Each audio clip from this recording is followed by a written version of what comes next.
Sorry, you guys, I had glitches there. I couldn't get everything to work just right. Hello, everyone. Welcome, welcome. So glad that you're able to come on here. Let me get some lighting. Uh, Super excited about doing this tonight. And please just take a moment if you're on Facebook, especially, and just take a second and let me know where you're watching from. I'm going to try to bring in the comments here, and so I can see you guys. And yes. Okay. So I apologize. If I look a little discombobulated, I have. Hey, Lynn. I had.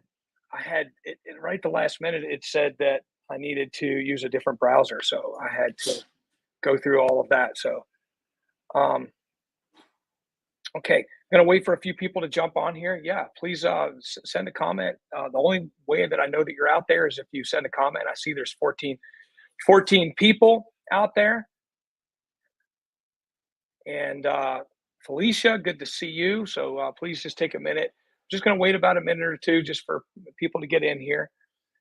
And I decided to do this on Sunday because I just wanted to make sure I could take the time. Hey, looking forward to it. Hey, Lori, I'm glad you're on there. Eric, glad you're on there. Yeah, we got quite a few people. Hello, Sherry. Good to see you, Sherry. Haley, thank you for joining tonight. Uh, Wow, Katina, Sherry, let's see, Lisa Davies, Adkins, Jessica Downs, good to see you. Man, what a beautiful crowd tonight. I figured you guys would all forget, so um, kind of is exciting that you didn't forget. Okay, I'm gonna go ahead and do presenter so that I can show. I'll do a little screen share. One sec. I'll do window.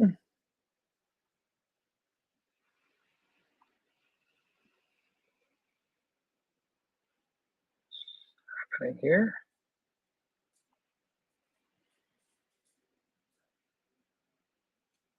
It's not letting me screen share.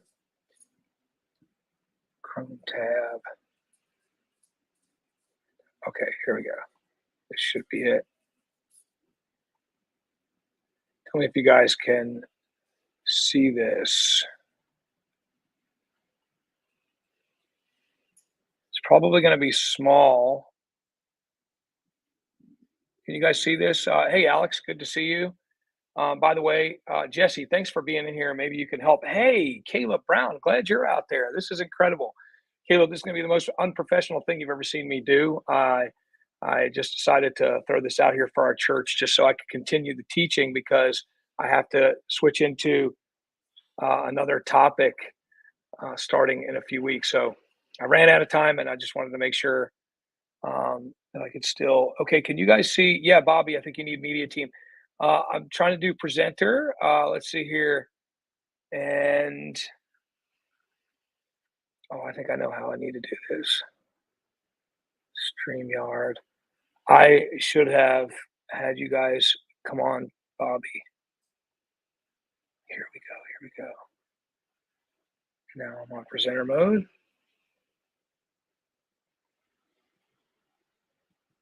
One sec.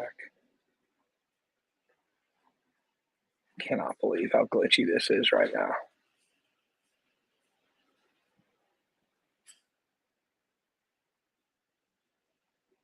You know what I'll do? I'll just do a screen share. Can you guys see my screen?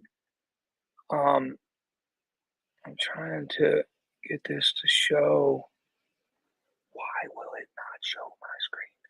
Okay, yes, Helly, it is glitching. It's glitching on me. He's doing a wrap. Can you guys hear me? Yes? Hey, Betty, good to see you.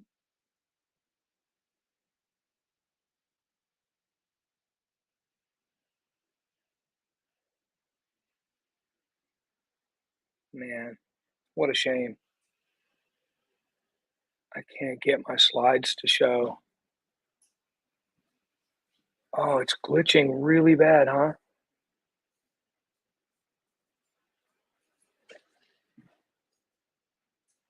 Can't believe this is happening. Okay,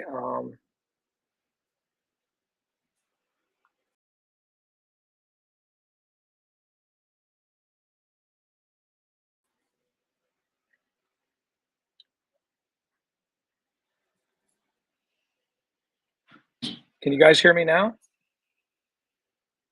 Uh, Same for me. What a shame. This is so bad. I'm so sorry, everyone.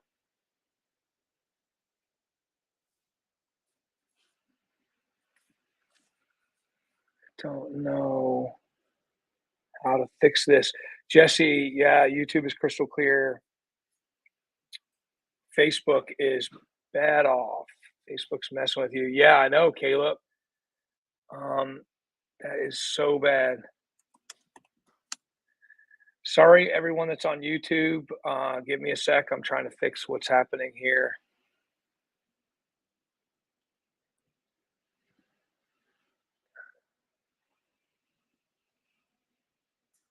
Man, yeah, Jessica, I might just have to.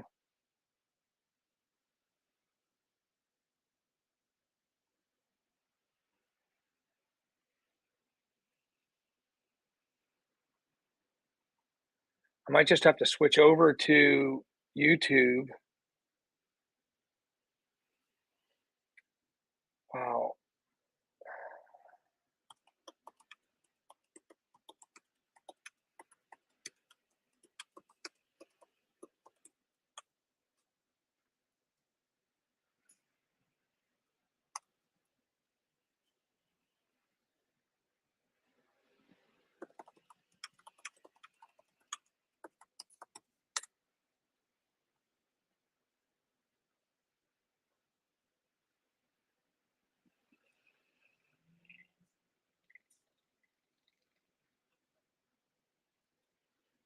Just gonna give you guys a chance to head over to YouTube.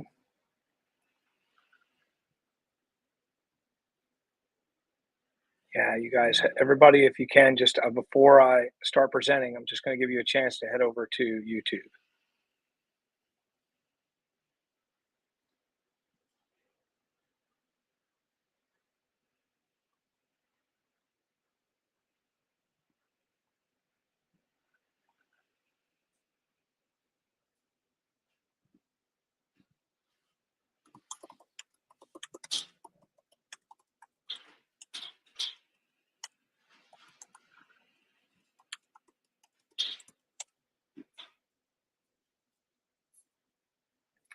YouTube for the win. Okay, come on, everybody, get over to YouTube and off of Facebook.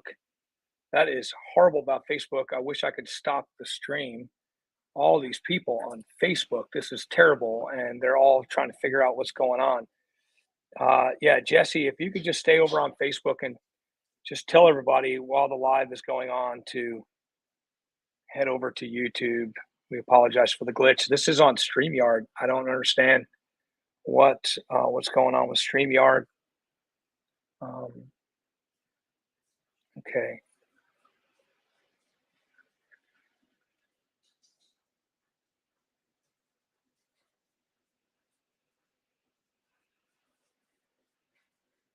All right. It's crazy. We still have 25 people on there. So made it over. Okay, Sherry. I see a bunch of you guys are getting over to YouTube. I appreciate it. Hey, Caleb. Okay, perfect. I add to the stage. Hey, Caleb. Pastor Chuck, how are you tonight? Hey, I'm doing good, man. So it's really funny. I haven't used StreamYard in a while, and I did this. I didn't think anybody outside of our church would be on here, and then I saw you were on here. I was like, oh gosh, accountability. I was just trying to do uh, a low key follow up for Sunday, but I'm happy that you're out there. And Pastor Chuck, let's be honest. Have you ever done anything low key in your life? yeah, yeah, that's for sure. Well, man, I'm glad that you jumped on here, Caleb. For everybody who's can hear us right now, Caleb and I have worked together for a few years now. He's the owner and he's one of the co-founders and CEOs for Bennett Trust, uh, which is an amazing tech company. But in addition to that, Caleb has been around the world as we have. I think more so.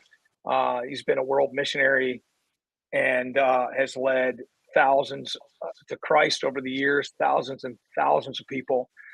Um, has seen miracles through the years. I mean, it's just incredible. It's great to have Caleb on here. Uh, Caleb, just take a second and just say hello to everyone. I mean, we got like 24 people that are on right now.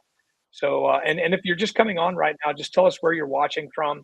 We're going to get right into the teaching. Won't take too long tonight, but I just wanted to bring Caleb in here because I saw that he was out there. This is a rare gift. So, yeah, man, how you doing tonight? Man, I'm doing great. Thank you so much for your content, for all of us that follow your content. What a blessing. Um, there's so much discouragement and so much negativity in the world today, and you're a constant stream of encouragement, of life, of scripture, of strategy, of uh, a combination of the spiritual and the practical. And so I just want to just stop and say thank you for you could be golfing, you could be, watching all the Netflix. I don't know, but you're creating content, you're loving us, you're serving us. And so thanks for all you do. Your life is busy. You could be doing a lot of things. So thanks for serving us. Thanks for creating content that matters and coaching us and pastoring us and loving us. And just such an honor to know you. Thank you for all you do for us. We love Hey, you. We honor you, Pastor Chuck. well, hey, I feel the same way about you, Caleb, and I appreciate that. I wasn't looking for a plug, but I do appreciate that love, man. And you're right when you talk about positivity. It's the whole reason I'm doing this teaching tonight because I've been doing a series. Anything is possible. From the beginning of the year, I've it's been a long time since I've been stuck on a teaching like this. You know that anything is possible. You live by that. Those words of Jesus. And I have this process for life planning that I've used for many years, and and I've been and I try to take it to my church every few years. Sometimes, sometimes church people will look at you and like, "Hey, I didn't sign up for a planning seminar, right? Like, just open the Bible and teach. I don't really want anything practical, I just kind of like I appreciate the chill bump, right? I get those every single time I speak, by the way. I get goosebumps at some point. You know, I think I don't know. For me, it's a sign that like God is there. It's that feeling of God's spirit on your life whenever you're presenting, whenever you're sharing the gospel. Um, and I love that.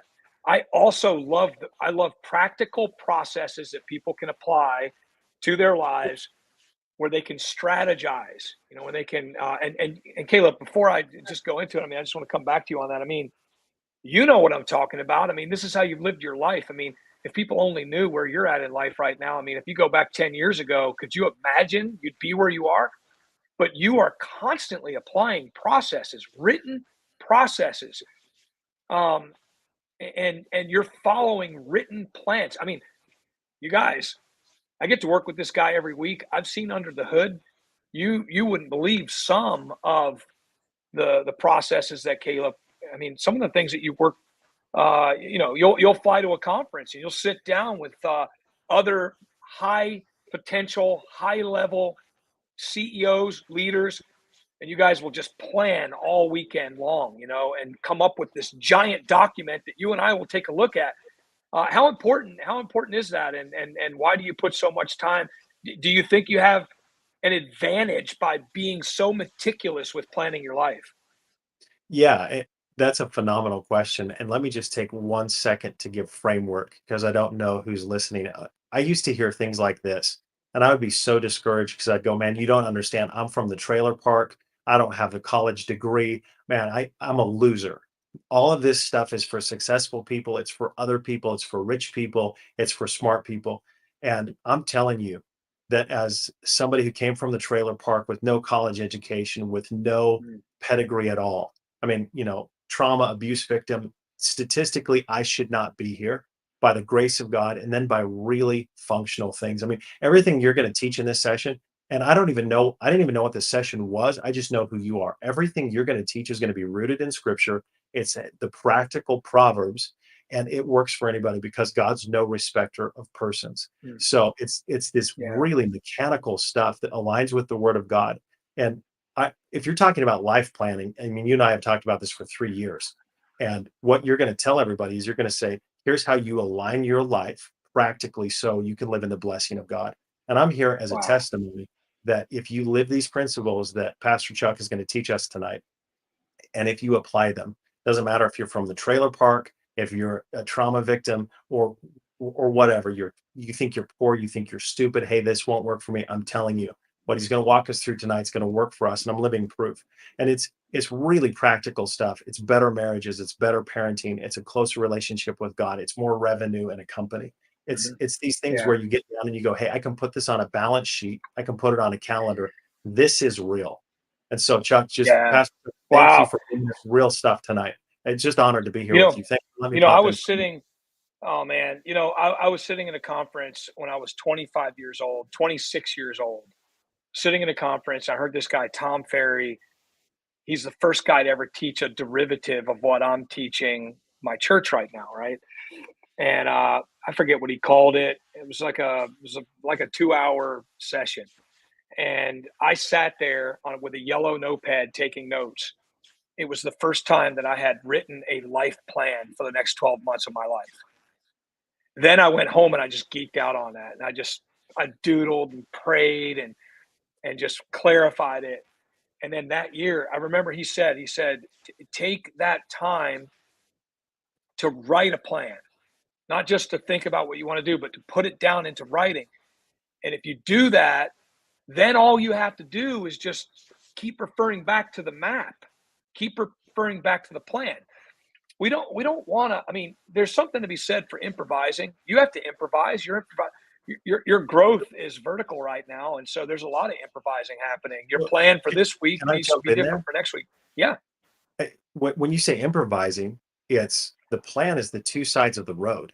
So I'm not driving off the road. I'm moving from that's a one good. lane to the next, but I'm staying in Love these it. guardrails. Like I know what my ethics are. I know what the morality is. I know what the budgets are. I know what the timeframes are because I have a life plan because you train me Mhm. on it. So I'm afraid that sometimes people think, oh, hey, I'm a free spirit. I can take off. Not if you want to be successful in all these things we just talked about.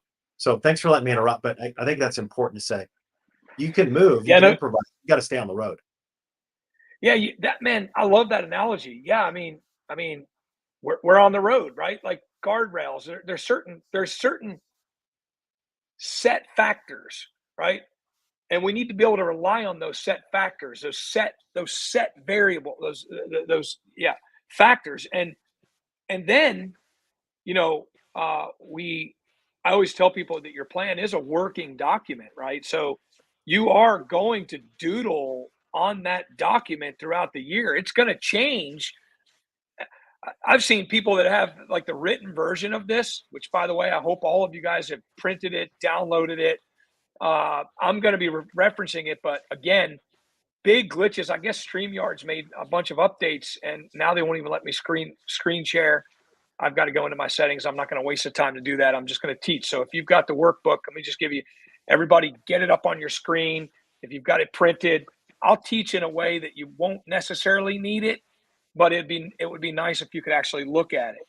And the thing is, like with the plan, Caleb, um, it's I've seen people have versions of this they folded up and carried around in their pockets, right? And like they folded it and unfolded it and folded it and unfolded it. Um, and you can just tell that like they really have lived their life based on this document they created.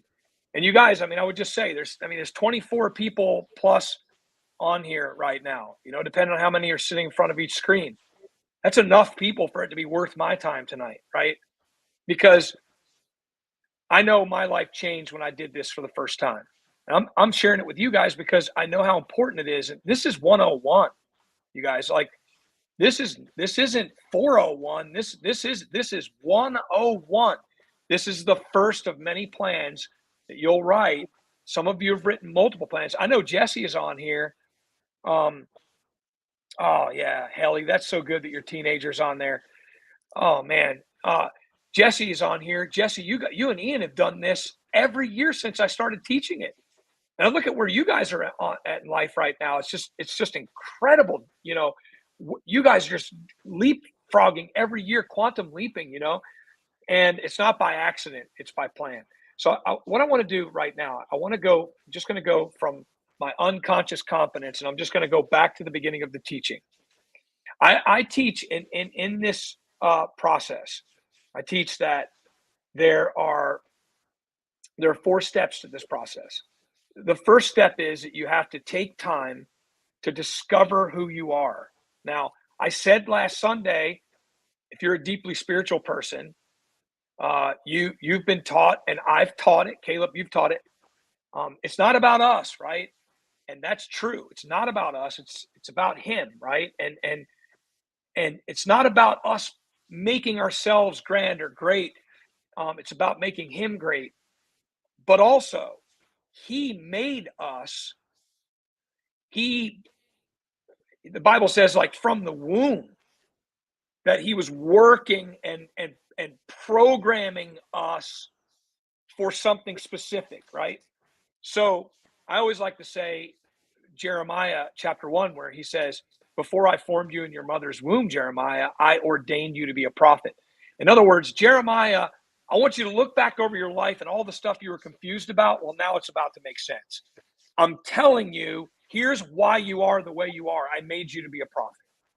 I believe that God does this to us, maybe as a teenager. When it can be as young as you start listening. It could be as young as you start listening. It could be in your 30s, 40s, 50s. Some people are so hard-headed, they don't hear from God for the first time until they're in their 60s or 70s. But you could be a teenager on this live right now, and if you started to listen, there are people in the Bible as little as 8 years old that started hearing from God, right? When do we hear from God? When we start listening. And so I always say that, like, that God, so he has programmed me a certain way. So other people might look at me and be like, man, that guy, when I was a teenager, that guy's a menace. I couldn't figure myself out. I was so confused with all the energy that I had, right? Like, I had all this outgoing energy. I didn't know what to do with it. It made me the party animal, but it also got me in a lot of trouble. And when I collided into Jesus, sorry, man, every glitch, I have not had glitches in a long time, so I'm actually not even bothered about this uh, because I kind of love, it's kind of refreshing how sloppy this is right I now. don't wanna sound spooky, but, I mean, if I'm the devil, I want the 24 people watching this to be Yeah, distracted and log out, no because doubt. what you're teaching is gonna change our lives. So there might even be a Yeah, spiritual component here. yeah, there could be, everything that every live I've done, like the last so many have been so clean. So, and this one right here, I mean, all the way down to my light, forgetting to plug my light in. So the first step is you have to spend some time asking this question: God, why did you make me like this? Right now, I want to say one aside. You could be glitched out right now, and there could be some things that God wants to get a hold of and change and bring back into the will of the designer, right? And He might want to reframe some of the things that you've had happen in your life. But I mean, in a general sense, if you want to go to the spiritual side on this, it's about God going, okay, hey, you're 25 years old. You're finally asking me, why am I like this? Why'd you make me like? Then God's going to step in. He's going to go, okay, let's talk about this thing called you, and I'm gonna show you. I'm going to show you all the bells and whistles I've wired you with. I'm going to show you things about yourself you don't even know. We're going to start the journey of me showing you why you are not that other person you've wanted to be all your life, right? And the Bible says, without a vision, people perish. It means that they cast off restraints and they run wild, right? When we don't have a prophetic utterance from God, when we don't have uh, a God ends the confusion when He steps in. He starts to define us. That's why I tell people, in a world that's like so confused about identity these days, get your identity from God. Start there.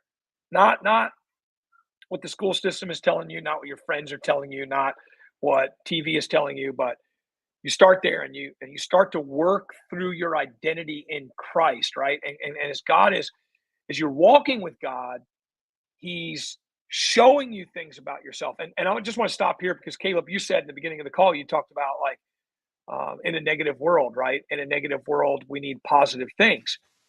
Yeah, I mean, you're probably not going to hear a lot of positive things about yourself in this world. People will come down on you all the time. I'm experiencing like tremendous blessing in my life right now. I don't even know who I can even tell about it because not everybody's happy when you're doing well, right? It's a really sad thing when you're in a place in life where you're doing really well and you can't even tell people, right? You almost have to hide it. Like you'll be on Instagram taking a picture of something. You're like, well, I can't even post that because I'm not able to even explain it to people, right? So we're living in a really weird world right now where people are jealous and they make you want to duck instead of stand up tall. They make you want to dream little instead of dream big. We need people to dream big. Caleb, will you speak to that just for a second about just dreaming? Because I know you get this, right? You and I talk about this all the time. There is a need for people in God's church to go all the way to the top and lead the world on the mountains of influence, right?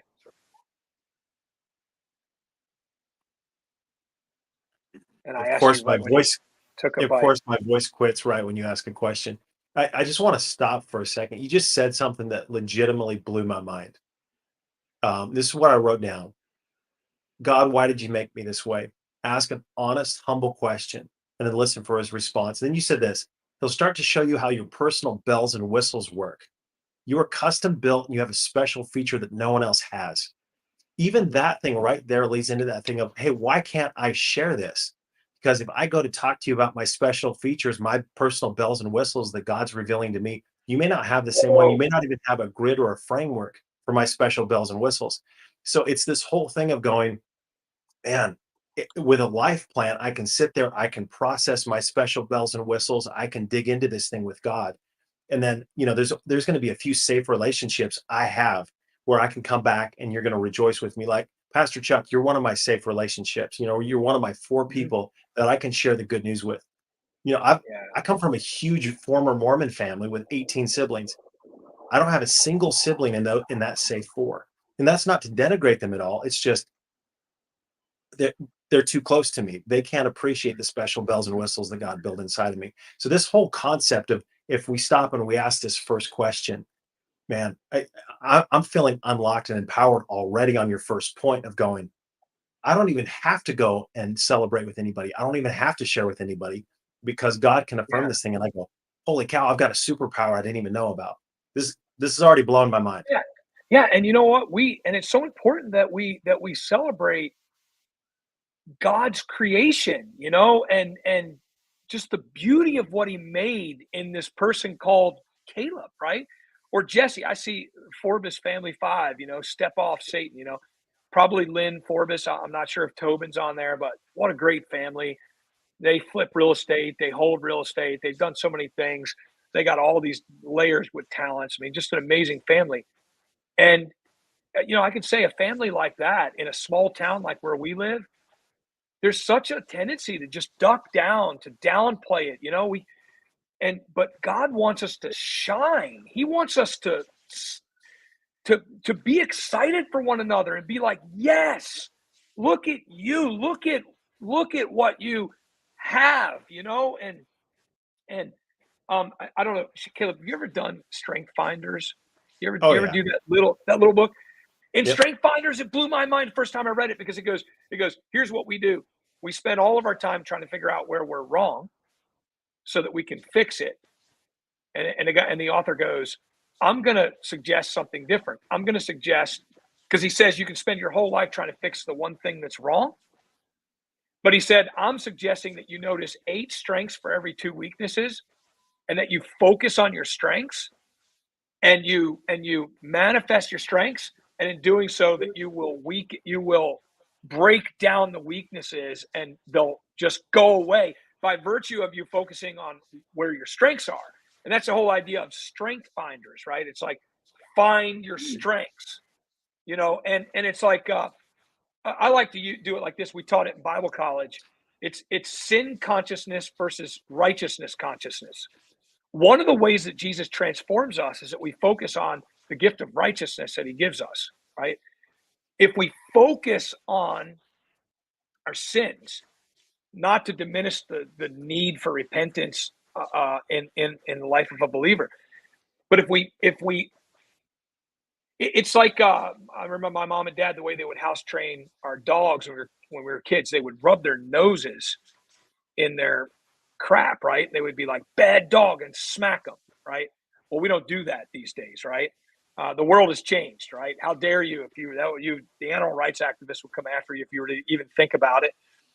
We don't even spank our children anymore, right? So, uh, but not that we shouldn't. Some of you should go spank your kids right now. Um, but but what I'm getting at is like uh, when you're rubbing the animal's nose in their crap and then you're spanking them, you're probably just going to get more of that because you're causing them to focus on what they're doing wrong. The idea in Strength Finders is I want, and the same thing. The Bible even teaches this, that we have the gift of righteousness, and it's like, how do I manifest righteousness in my life? Not by my own will, not by me going, I'm going to be a better person. It's by me. It's by me focusing on the gift of righteousness that's been given to me. The more that I focus on that, the more that righteousness, which is an empowerment from God, will manifest in my life. And so we focus on that more and more. We focus on our weaknesses less and less, and we move towards righteousness. Well, I think also as we focus on our strengths instead of our weaknesses, we focus on our skills and our abilities. We're going to strengthen those. We're going to get more of those, right? So in the first step, discover, right? You're going to learn things about yourself. In the workbook, and I just want to say this to you, this is why I'm doing this tonight. I wish I could screen share here. But in the workbook, which is about 35 pages, right? Page 6, I say this to you. What are your deepest desires? Right? Caleb, this is great. You'll identify. I give the story of my son, Corey, who we wanted him to have Christian friends. We wanted him to be the most righteous teenager in the church because he was the pastor's son. All the kids he brought over to our house were Buddhists. They were New Agers. They were agnostic, atheist, and they would spend the night at our house, and they would sleep in hammocks in our trees. And no matter what we did, we couldn't get Corey to. Now he had some of his friends are on the call right now, but then Corey gets out of high school and he runs into the world mission field, and he becomes a global missionary. Here we were trying to we had no idea that his desire to relate with people that were outside the church was part of God's engineering for him, right? We didn't understand it. We were like, what's glitched about this guy, right? He didn't even seem too interested in youth group, right? He had this set of friends, and I thought, this is dangerous, right? And now over the years, I even joke, we did this 24-hour fasting, prayer, worship, and fasting event for years. And Corey would have one of his Buddhist friends would come and sit on the front row in like a Buddhist stance, and he was Indian style, and we don't know what he was praying to or what he was doing, but he was in the front of our Christian worship event, and he stayed there for the entire time. And we watched God impact his life pretty significantly through that time. Hey, when I say in the workbook, what are your desires? What are your desires? What are the things you're into? Do you have an inclination towards business? Caleb, you and I talk about this all the time. Our desire to lead people to Christ. Sometimes I'm like, I don't want to want business. I don't want to do business. I would rather just preach all over the world and just lead people to Christ. But I have this, there's by design of the maker, there's something in me that understands business. I understand the equations. I can chalk on the chalkboard and I can figure it out. I love to read the documents. I love to solve the problems, right? You're the same way, Caleb. You and I talk. You want to speak to that at all, by the way? Yeah. this whole concept that you've just camped on for the last 5 minutes, it's rocking my world. And here's why. You talked about emphasizing on the positive versus on the strengths versus the weaknesses, and tying into your first point about, what are my special features? Like, what am I custom built to do? I feel like that's you exemplify that so well on you come in and you're just an encouragement because you don't look at the 50 or 100 things I obviously do wrong. You accentuate the two or three things that you see me working on. And it's such a lift. It's such an encouragement. It's changed the way that that I treat my wife, the way that I treat my kids. And even to hear you tell the stories about the Buddhist kid in youth group, I wonder how many of us have missed God opportunities right in the middle of life because we're pinging on the obvious negative instead of going, and it's just this is still blowing my mind that you've just given me this language. What is that kid's unique bells and whistles? God, he was created in the image of God for good works. Ephesians 2:10 applies to this Buddhist kid sitting on the front row. What did God build him to do? And if I'm a youth pastor or a parent going, hey, I don't want that Buddhist kid with my kid, or whatever, if I looked at, man, what are his unique bells and whistles? What's his unique feature? And it will allow me to see the image of God in people instead of um, the negatives. And so to your second question on Man, how do we relate this to business? And sorry, this is just blowing my mind for a second because I've never had language for this until right now, where it's so obvious. I mean, if we go to buy a new car, a new computer, and there's a special feature, we don't go how look at my tires. We go look at the special feature in my car. What if we mm, treated humans that way? What if we treated wow. ourselves that way? Or we're looking, going, hey, we asked God this question. He started to highlight these things, and I'm going, hey, Pastor Chuck, look at this. God gave me this ability to scale things instead of, doctors call it ADHD. My dad was always telling me to slow down and be quiet and quit, get my head out of the clouds. Turns out God might, well, like one of my special features is I can grow things on a massive scale, right? So this whole idea of Yes. what's my deepest desire, I think the big giveaway here is our deepest desire is to matter and be included, right? That's a human condition. So as we're thinking about life plans, as we're thinking about how do we include more people, how do we grow this thing, called our lives, called our influence, called our relationship with Jesus, it's um, Mm. what does it look like to look at someone in business and go, man, if that's a God idea, what are the special features? What are the special bells and whistles in that business that matter to the heart of God? So I don't mean to parrot back what you're saying, but you're blowing my mind. So, well, Caleb, I mean, along with that, when you think about on the discover process, I mean, what are your deepest desires? What are your non-negotiable life values? I mean, I have a set of life values. I think I even have them in my notes here. I can just read out to everyone because I just think it's so cool to talk about this. Sometimes here are my life values, and they've changed very little over the years since I've started. I just change one or two words once in a while. Here are my life values. By the way, when I talk about discover yourself, you need to know what your values are because don't take a job that's going to lead you away from your values. Don't sign a contract that's going to lead you away from your values. Don't date somebody that's going to lead you away from your values. You've got to know yourself. And I hate this because I'm stuck in step one. Here we go again. But here are mine. Right? Love God. So in that, keep my flame for Christ burning always. Right? Number one. Number two. Love family, cherish close relationships more than goals, right? That's my second one. Possess character, live in humility, integrity, and sexual purity, right? Character, work hard, be outstanding every day, no exceptions. People that know me, I work through the flu, I work through COVIDs. I am the last guy that will ever take an excuse. I will never take an excuse. I will be the last guy working, right? It's one of my values. Be outstanding every day, no exceptions, right? So next, take risks. Attempt to do what others say can't be done.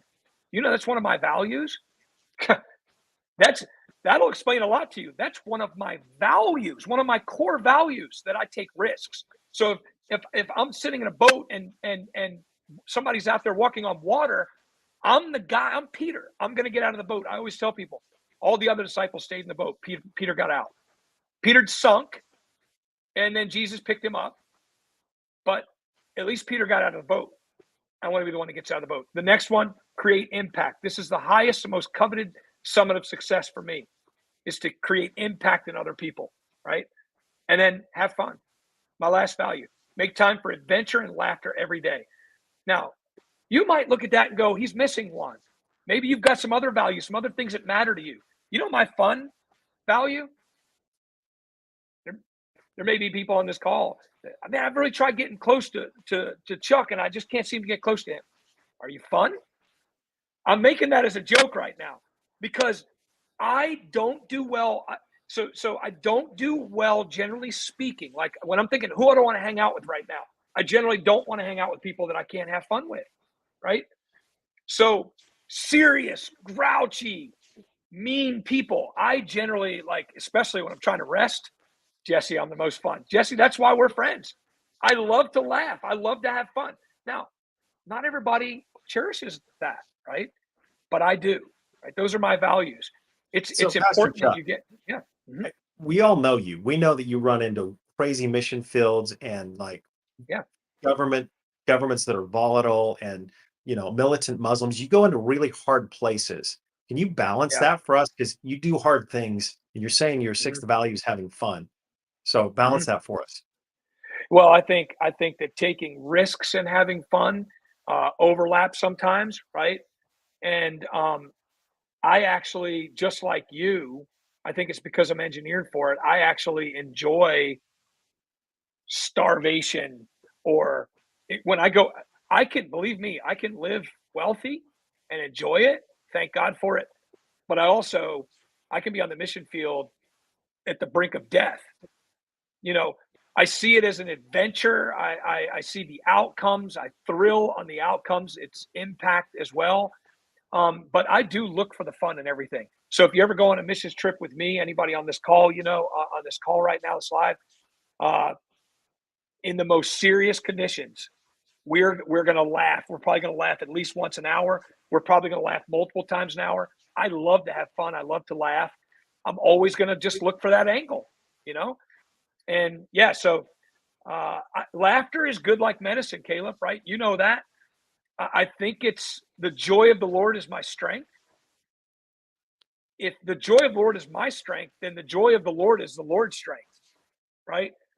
And if he is made strong in his own joyfulness, well, then I want to have that as one of my character traits. I want to be joyful in all circumstances. I want to rejoice in all things. See what I'm saying? So it's like it's a choice I make. You follow a lot of Brendan Burchard stuff. Brendan Burchard says in his 6 habits for high performers, one of those is energy, and he goes, energy. I'm not talking about your biology. Energy is something. Now he says biology plays into it. Being fit, eating right plays into it. It regulates your energy, but energy is a choice. It's a physical, biological, mental, emotional choice of will that I'm going to bring the energy. Right now, you said, right now it's nighttime. Nobody knows. I haven't been able to eat dinner yet. Right? It's almost 8 o'clock. I haven't eaten dinner yet. Right? I'm sweating while I'm doing this call. There's sweat running down my chest right now. Right? But as an act of will, I'm bringing energy to this call right now. I decided to bring this.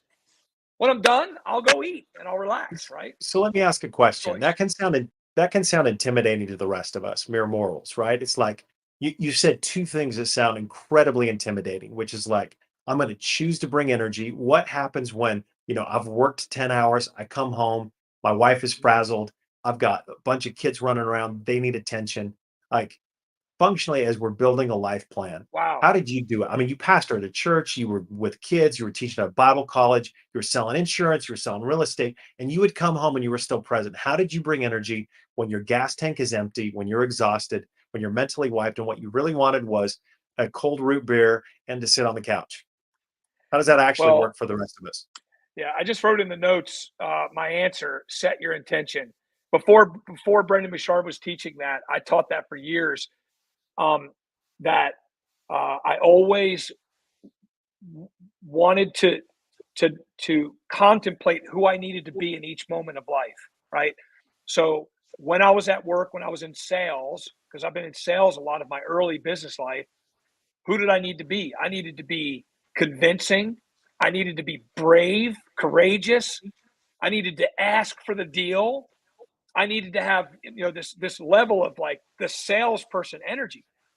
But then when I'd be on my way home to my wife, I would always say to myself, and there was this railroad tracks way back in the day that every time I'd hit the railroad tracks, I would say to myself, okay, now I'm about a mile from my house, and who do I need to be for Emily? She's had the kids all day.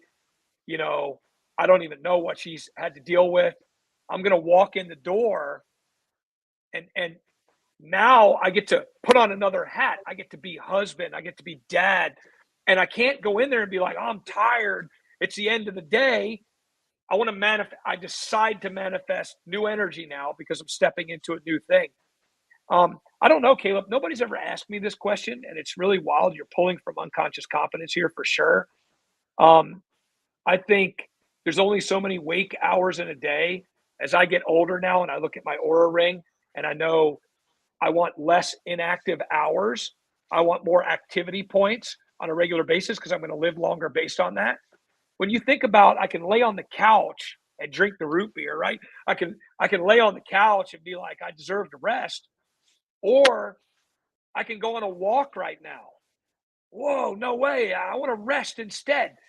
I'm gonna keep manifesting burning calories. I'm gonna keep manifesting energy uh, as much as possible, as long as possible.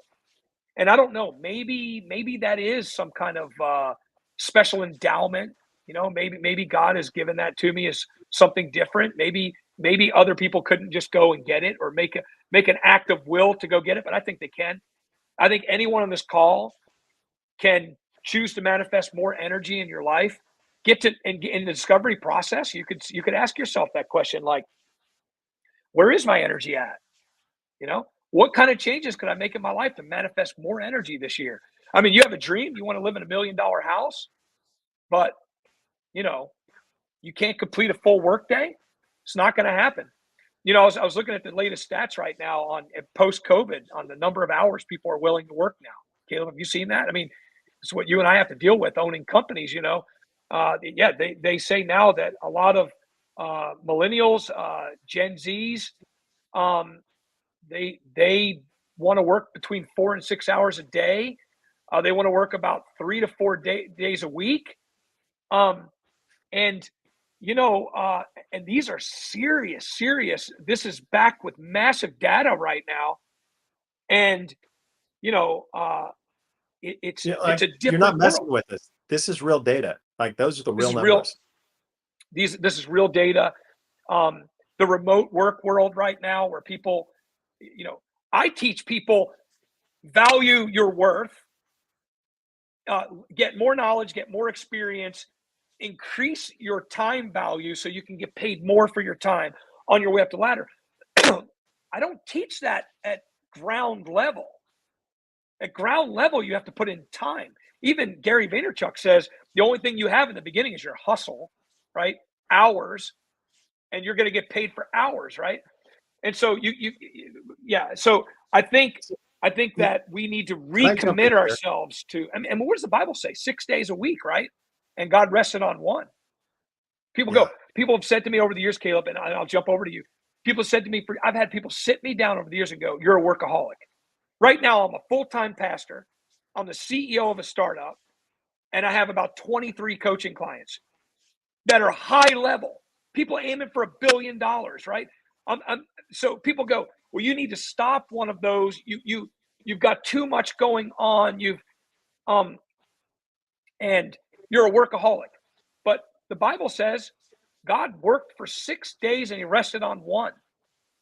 So if I choose, when somebody else's hobby is this or this, I choose to build a business on my hobby time, well then I should have a right to do that, right? But I do think that everyone on this call needs to be very realistic with art. Do you have enough energy manifesting in your life for the goals you say you want to have, right? If not, we're gonna have to make some changes. Yeah. So that leads right into the second thing that was super intimidating that you said. And I know you're an encourager, you're a life giver. So I know you didn't mean to be intimidating. I was super intimidated when you said this. You said, "You're gonna be excellent regardless. Be outstanding always, no exceptions." So for those of us sitting here going, "Hey, honestly, I come home, I'm wiped, I'm tired, I watch too much Netflix, I'm a little bit overweight, I don't have the energy, I'm a little bit tired, my marriage is a little bit less than I want it to be." Like everywhere that I look in my life, I wouldn't say about myself, I'm excellent. Where do I start? Because I feel like when you say be outstanding always, no exceptions, that just seems like this hurdle I can never cross. So where do I start if I go, hey, honestly, I just kind of suck a little bit everywhere? How do I go from I kind of suck everywhere to being excellent always? Because that chasm is too big for me. So like, how do I get there? Well, Caleb, knowing you, I would imagine you have real good self awareness, and so you want to dial it in even more. But you are already manifesting. I look up to you the way you look up to me. I mean, honestly, I'm so inspired by you. I would say to answer your question though, because I've never talked about energy on this level right now. I think that um, I think that it's it's something we do need to look at. How do I get from where I am? How do I go? Okay, Emily decided so many years ago she wanted to go from couch to marathon. Here's the wild thing: she had never run a mile in her life. Even in high school, she was a cute girl that was able to just be like to the PE teacher, "Do I really need to run the mile? No, honey, you don't need to run the mile." Right? She never even ran the mile in high school and somehow still graduated. Right? But then she said one day, "I'm going to run a marathon." Right? She went from couch to 10K to half marathon to the Killer Dunes 2 miler, right? That we did in the summer to first marathon in 11 months, right? She has now run over 60, 26.2 marathons. Wow. 60. Okay. Wow. So I do believe in the power of a dream. I believe the dream does motivate us to come up to it. I think without a dream, why am I going to get off the couch and not watch Netflix if I don't have something greater to do? So I think this process is the secret to manifesting new energy in life. It's I'm going to decide what I'm going to do with my life, right? And that's going to tell me what I'm going to decide not to do, that I'm not going to do with my life, right? So I noticed some people have jumped off. I do want to just kind of jump through a couple more things here. In the discover process, what are the God-given talents and develop skills that you have, and what's your unique offer? In the workbook, I give you blanks that you can fill out through page 7 that everyone can fill out, and then I go to the second part of the process, which is called dreaming. I spent a lot of time teaching about this in recent weeks about how to connect in with God. I said it starts with this: God, I'm going to admit this. I don't always want what you want for my life. So I'm going to say this to you. I want to want what you want for my life. You might be out there and it's been a long time since you've aligned with what God wants for your life, right? You're going to spend a lot of time praying. I talked about in Habakkuk, building a watchtower, going up with your complaints, writing down, being ready to write down the answers, and actually hearing from God. In the workbook, I take you through the process of how to do that, and I leave you a lot of space for you to fill that in. What I want to talk about now for like the next 5 to 10 minutes, and then we'll wrap it up, is the actual planning of the year, right? So discover, dream, right? Design.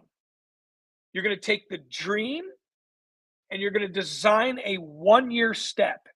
Now, here's the thing. I always tell people when they're dreaming, you're looking out into the horizon. You might go, it's over there. As you get closer, you realize how far off you were, and you keep recalibrating to that dot on the horizon.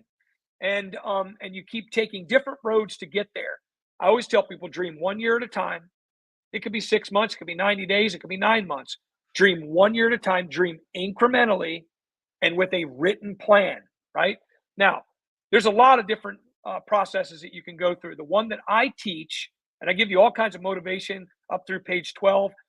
And then on page 13 in the workbook, I talk about, because the workbook is called Here to There. Here is where you are. That's why I say start with discovering yourself. Start with your dream. There is where I'm going, right? The dream and the steps for getting there. And for getting there, you want to get there with balance. And I always teach, and Caleb, you've done so many of these over the years. Mine's probably similar to what other people are teaching. These are the ones that are important to me. I say that when you're planning, and by the way, in the workbook, I give you blanks to fill in for every one of these. So you're just going to fill in the blanks, you guys. The link is in the show notes on this. You can get the link and go fill it out, right? But I talk about 9 equities in life: spiritual, your relationship with God, right? Physical, your health and fitness. Emily and I decided we're going to lose. We're down 17 pounds each right now. We're heading into the greatest, healthiest season of our life. Everything we eat right now is organic. We're eating the best supplements we can get our hands on. Caleb, you know, you and I geek out on that all the time. But it's a choice I'm making. You know why? Because I'm 52 years old. I don't want to be 52 going on 55 waiting for my Hardee's discount. And then I'm just going to eat fast food the rest of my life and die young. I want to go to 100 years old. If God takes me before then, fine. But I want to go to 100 years old. That means that I'm halfway. That means that I've got 50 years of being powerful left in me. I need to take care of this machine that God has given me called my body, right? Family, your inner circle. I kind of label these. Career and business, that's your work. Financial, that's your money plan. It's different from career and from business. I know lots of people, I tell them, stage one of financial success is cash flow. It's when you have something, you can make a lot of monthly RR, you can make MRR, you can make annually renewable, you can make money. You got money going into your account, right? And a lot of people just stop there and they just spend as much as it comes in, and they feel wealthy because they got a lot of money, right? Your side hustle, and you got the other thing going, and you're making money. But you have to know what to do with your money. It's about building that net worth. It's about, well, it goes into the next one, contribution. That's giving your time, talents, and resources. Caleb, I know you and I share the same values. I think since Emily and I have given our lives to Christ like 30 some years ago, I think we're probably doing about 20% a year on average has gone to, Christian causes and to good charities over the years, your character. I add that one as something that I work on every year. Like one year I said, my character, I said, I complain too much. So I said, this year I made an affirmation for it that says, I compliment instead of complain. And I started to do that with people around me to reduce the number of complaints, and I forced myself to become a person that compliments, right? And there's a lot more to that, and then education.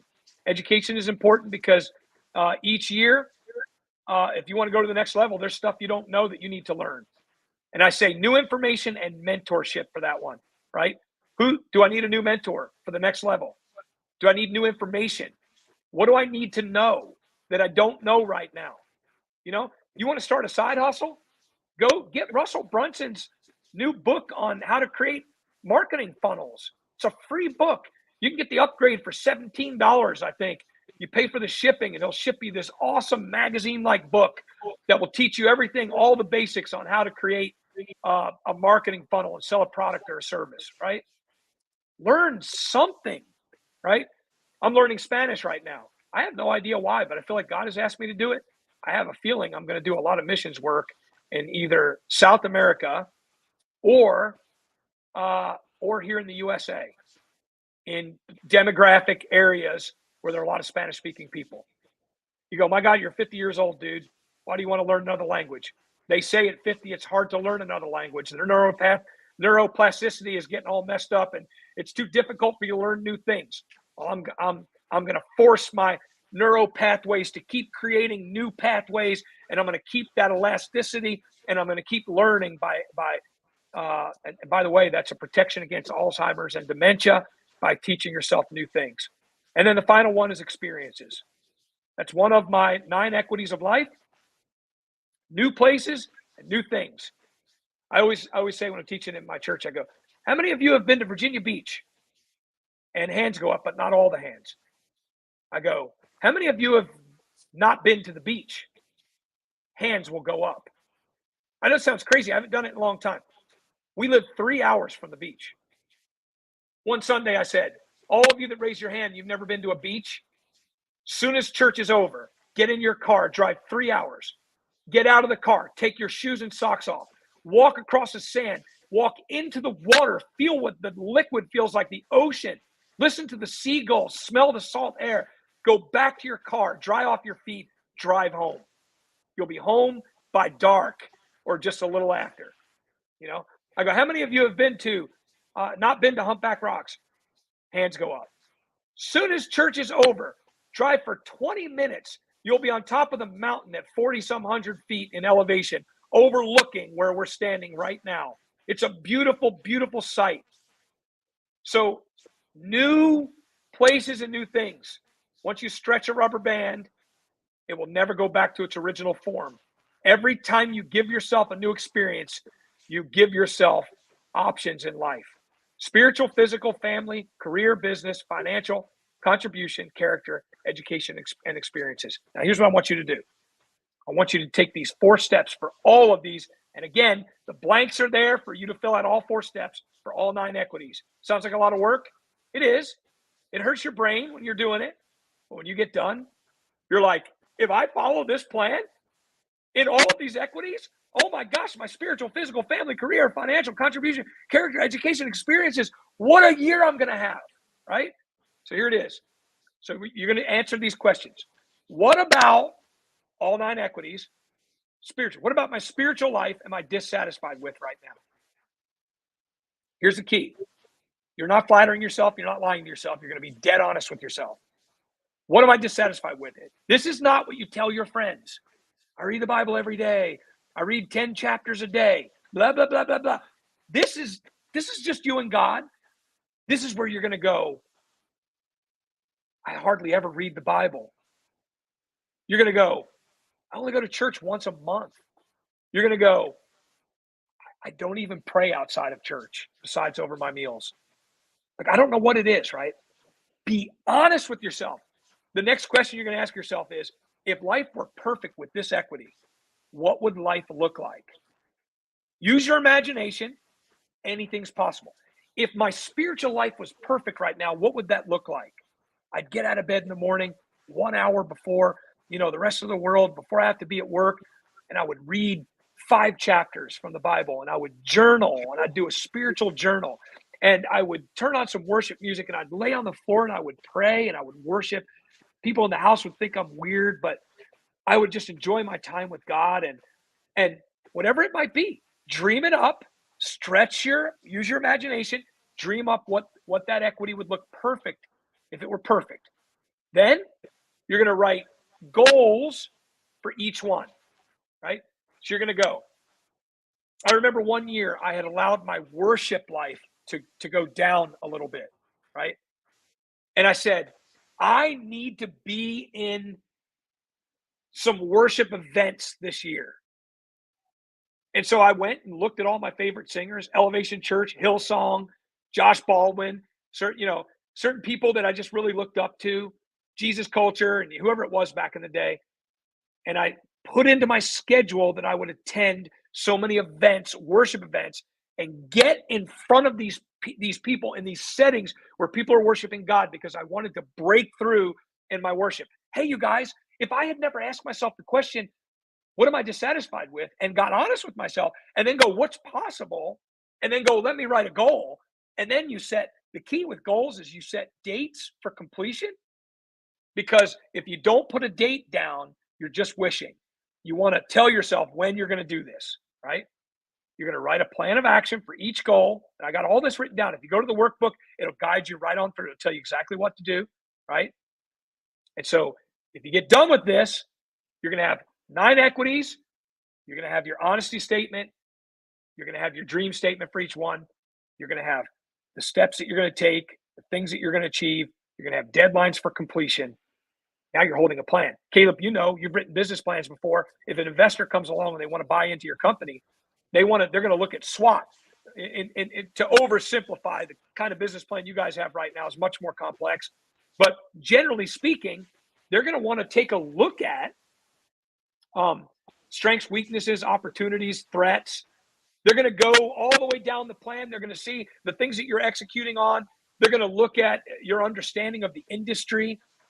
They're going to look at the biographies. They're going to finally get to the 1-year plan, maybe the 5-year plan, the 3-year plan. They're going to look at, a lot of investors want to look at the quarterly plan, because the quarterly plan is the one that tells me this is what these guys are actually doing right now. These are the steps that they're acting on right now. A lot of people avoid the quarterly plan because the quarterly plan says, all right, almost a yearly plan could still be a wish. By next year, I'm going to lose it. Yeah, no, you're not. But if you say quarterly, I'm going to do this, those are the steps I'm taking right now. Okay. Final thing is 8:11. I promise you guys 10 after, just a few more minutes. You're going to write in my plan. I tell you, this is in the do section, right? So discover, dream, design, and do. In doing, you want to make sure now you have a plan, right? You've got to make sure that you need a new mindset for the new plan, because if not, you're going to think yourself back down. You're holding this great plan, but if you think like a loser, you're going to keep bringing yourself back down, and you'll never grow above what you believe that you can have in life. That's why I tell people exposure is such a big, huge deal in life, right? You're stretching yourself to believe for more in your life, right? So I tell you a little bit about affirmations. I encourage you to write an affirmation. Here's the way I do affirmations. Okay, I got a plan, right? My plan is that I'm going to work out 3 days a week for every week this year, right? Let's say that's it. So then you say to yourself, what are my disempowering beliefs about this? So then you go like this. You go, well, 1 is I've never been able to do it before. Okay. 2, everyone in my family is unwell, overweight. 3, because of that, I have bad genes, right? My genetics are bad, right? Or I'm too busy, right? You write down what are the disempowering beliefs, because if you don't deal with those beliefs and get a new set of beliefs, you're going to think yourself back down. So you're going to say to yourself, let's just say you go, bad genetics. You go, I am the first person in my family to reach my ideal weight and fitness level. I am an influencer. My legacy is impacted by me leading the way, right? Maybe that's it. That's first version, right? These days you can just get something and then go into AI, ChatGPT, or Google Gemini, and just go, here's my affirmation, make it sound better. And they'll spit something out that'll be like, yes. Now the key is you get up, when you get done, now you have 9 equities, at least 9 disempowering beliefs, and then you're going to write the opposite empowering belief, which is your affirmation. Now you have that as part of your plan. If you want to get real radical, here's what I do. I take all of my affirmations, I recite them, and I record them every year. When I make my new set of affirmations, I record them, and then I use this thing called Nosby. And on Nosby, I have recite my affirmations, or it says listen to recorded affirmations. I click on it. It has the link. It's in my Google Dropbox. It's in my Dropbox. It takes me to the link, and it plays, and I click play, and I listen, and then I check it off every day. There are tools. I talk about tools in here on the do section. The tools, creating affirmations, softwares that you can use. mentorship that you can, people that you can, I mean, you can hire mentors, you can find mentors, you can also find accountability partners. I want to stop right there, Caleb. I left you in silence for a long time, so I can hurry up and get all that stuff out.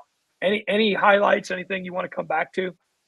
Yeah, I mean, obviously, this was too rich to get in one session. I mean, you gave us Hmm. like 8 or like probably 9 sessions in 60 minutes. So first of all, amazing that you moved through it. Thanks for letting us interrupt with some questions.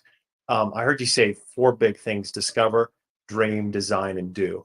And one of the things that I would add there for those of us, I remember when I started into this process, I was about 40 pounds overweight.